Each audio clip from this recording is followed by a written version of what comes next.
C'est un petit coin au fond du salon du livre qu'a choisi Sylvie Vieillard pour raconter ses histoires. Des histoires qui racontent l'écologie et les animaux. Et pour les raconter, elle demande l'aide de son jeune public. Oui.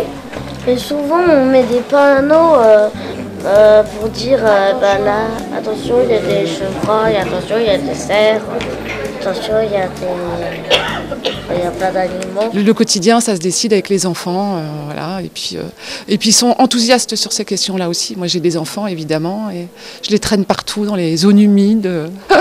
Un peu partout, ils adorent quand on explique simplement avec des histoires, et ben ça passe bien. Et je pense que voilà, les déchets au bord de la mer, vous faites ramasser les déchets sur une plage, les enfants ils comprennent pas pourquoi les adultes continuent à jeter leurs déchets n'importe où.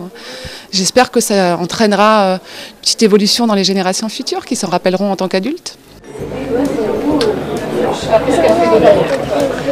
Les enfants sont enthousiastes et pour cause. Sylvie Vieillard devient maîtresse, géographe ou encore aventurière et cartographe.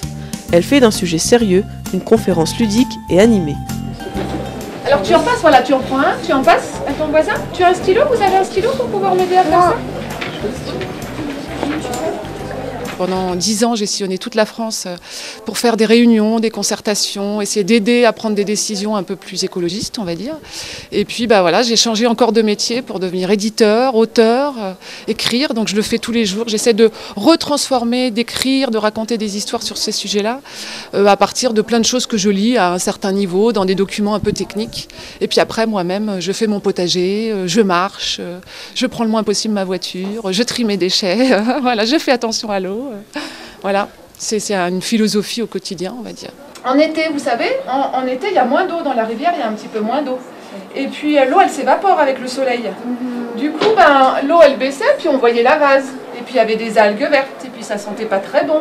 Puis des fois, il y avait des poissons morts. Alors là, les papas et les mamans de la ville, ils se sont dit, là, il va falloir qu'on fasse quelque chose. Je suis docteur en géopolitique et j'ai décidé de ne pas enseigner à la fac. J'ai été travailler en bureau d'études en environnement pour aller expliquer ça aux adultes, mais qui ont des fois, qui n'ont pas le temps de s'en occuper, pour qu'ils regardent un petit peu leur environnement autrement. Et puis, j'ai choisi de faire un fichier scolaire pour la classe, pour parler dans les écoles de ces questions-là, pour donner des billes aux enseignants, en fait, des petites idées, des petits exercices pratiques. Quand je fais explorateur, j'ai pas trop la perruque quand même. Je suis plutôt comme ça, vous voyez. Des fois avec des Suivre enfants. des chevreuils ou encore comprendre l'histoire d'un lac, les enfants sont désormais incollables sur le sujet. Ils ont construit un lac, sauf qu'à un moment il y a eu trop de vases, donc ils ont enlevé l'eau. Enfin, ils ont d'abord pêché tous les poissons et après ils ont fait une autre petite rivière à côté.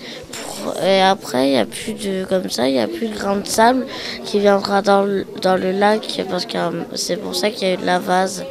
Donc après, ils ont remis de l'eau, puis après, il y a eu un beau lac.